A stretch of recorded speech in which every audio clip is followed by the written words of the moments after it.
This meeting is being recorded. Good afternoon, colleagues. Trust we are fine. My name is Olumuyiwa Faluyi from Tshwane University of Technology, South Africa, precisely Department of Law, Safety and Security Studies, Faculty of Humanities, and at the Tshwane University of Technology. The topic before me is the cause-effect dynamics of income and political inequalities in Nigeria's Fourth Republic. Regarding this topic, there is a bit of things that we need to know regarding the background. Nigeria's Fourth Republic, which began in 1999 and is still up to date, has been steered through the influence of money and violence. In other words, money has been a determinant in restricting the masses from participating in politics, and that has been a problem. Then violence has also characterized politics in the country. So this has created a position where, because of monetary capability, some people, especially the political class, the political elites, they have political hegemony over the masses. So that's for that. Now, that goes like that. Then aside that, but one thing is this: when we are talking about inequality, fine, we are looking at it from these two angles: income inequality and political inequality. We may say Nigeria is not among the countries that has the highest inequality in sub-Saharan Africa. However, reality portrays a situation where there's wide inequality gap between the rich and the poor. And this has effect on the political landscape. Likewise, the inequality on the political landscape has effect on the income dynamics in the country. And because of this, what are the two reasons available or responsible for this inequality scheme, especially from the political and the income perspectives? Number one is corruption. Corruption has been a problem that has made it possible to use political office to amass wealth, thereby widening the income and political inequality between the political elites and the masses. Then the economy is dominated by the informal sector, and as a result, so we may say, fine, income inequality doesn't look so wide in the country, poverty doesn't look so wide in some instances, but the reality is that those in the informal sector, they find it difficult to break even, and the inequality gap remains a problem in the country. So now, what do we focus on in this study? The study explores income inequality, how it fuels political inequality in Nigeria and vice versa. In other words, because there's income inequality, few people are able to vie for political offices. And as a result, a lot of people are shut out from the political scheme. Then, because of political inequality, fewer people have access to the political landscape, thereby having access to the state's resources, and they have income hegemony over the masses. Another thing we want to explore in this topic is to seek how the political elites and economic elites seek to maintain this status quo so that it continues like that. So they continue to dominate the scene, or so that they continue to dominate the scene. So, okay, the methodology.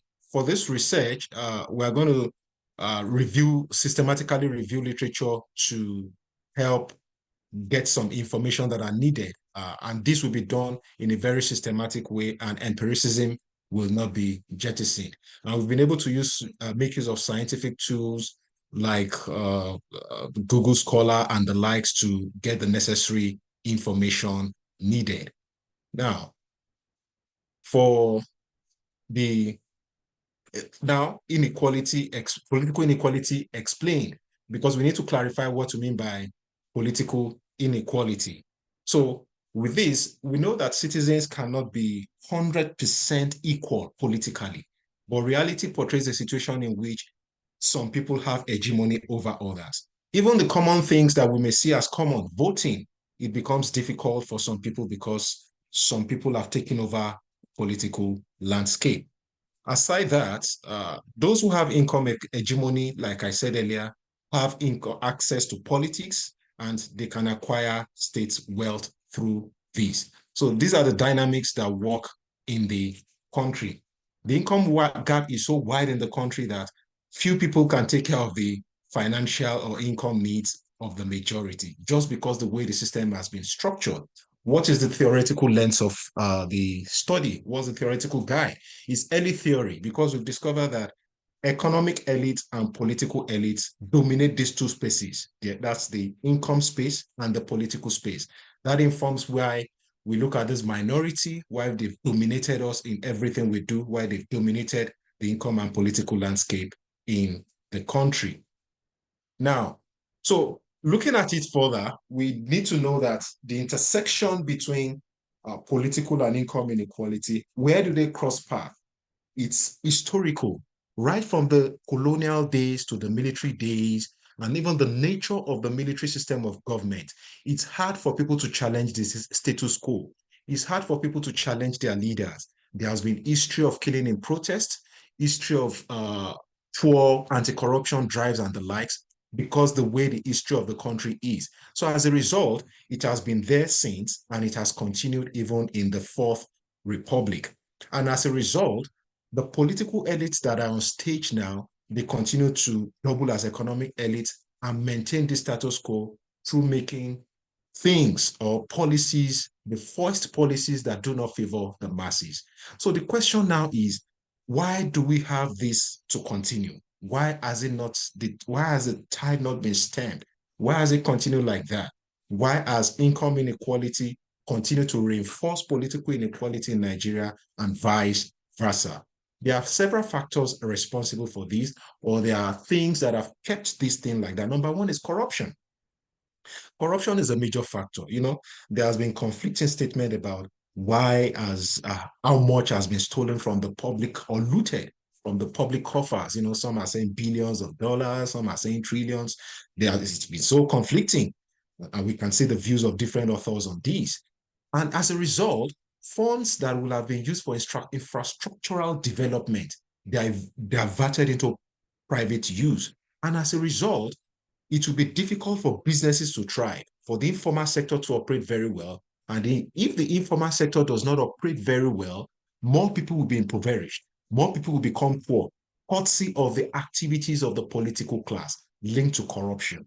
And through this, another thing about corruption is that uh, if because politicians sometimes, if they know that they don't want to run for offices, they would rather take state resources and sponsor proteges, sponsor their allies to run for political offices, to keep their political dynasty, to continue to suppress the masses. Then lastly, about corruption, or second to the last as the case may be, is corruption cases have been questionable. They've been questionable because there are lots of corruption cases that they start the process. At the end of the day, we won't hear anything again.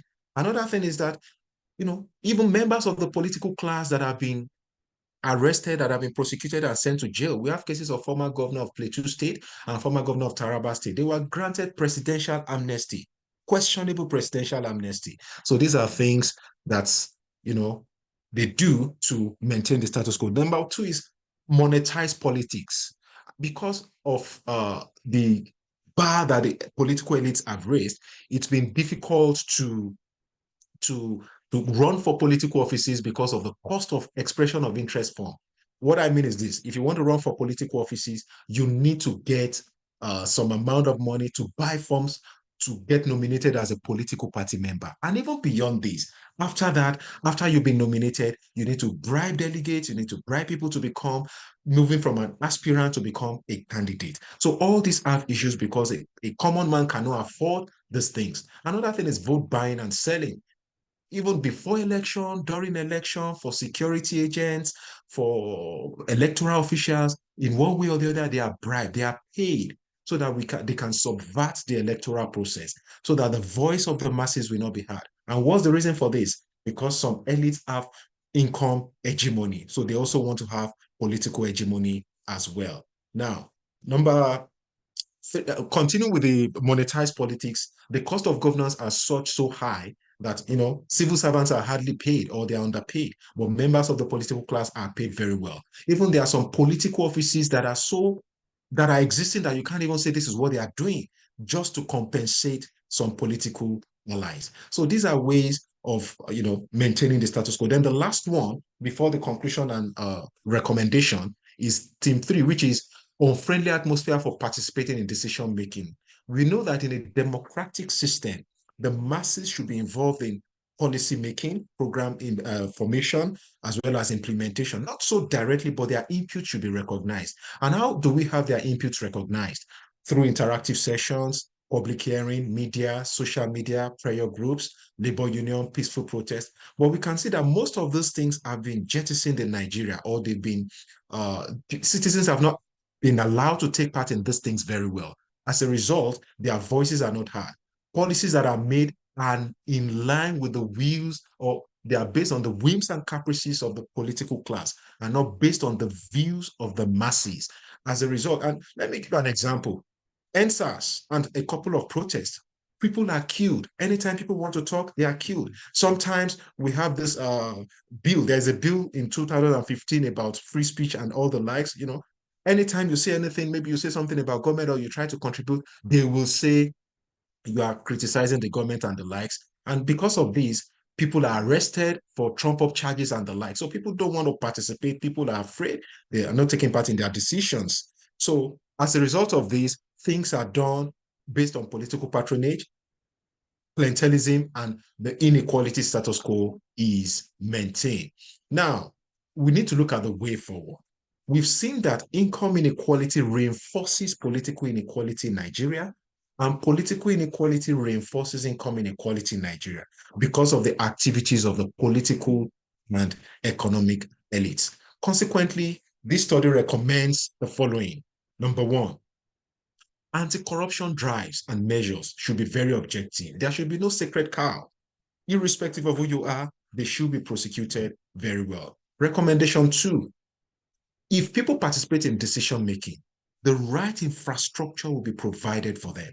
For instance, if community A needs pipe-borne water, don't give them a university. That's not what they need at that point in time. So good and required infrastructure should be provided for each community. Recommendation 3, masses-driven policies, programs, and projects should be encouraged. Masses should be involved.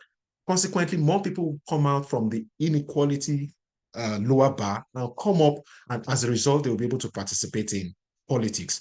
Then political positions should be made less attractive. If you know that you won't be able to loot public fund because of running for political positions, you will take it as a service and not as a master, and not as someone to subjugate the masses. And unnecessary political appointments should be weeded. They should be removed. Only the necessary offices to be encouraged. Thank you very much and have a nice day.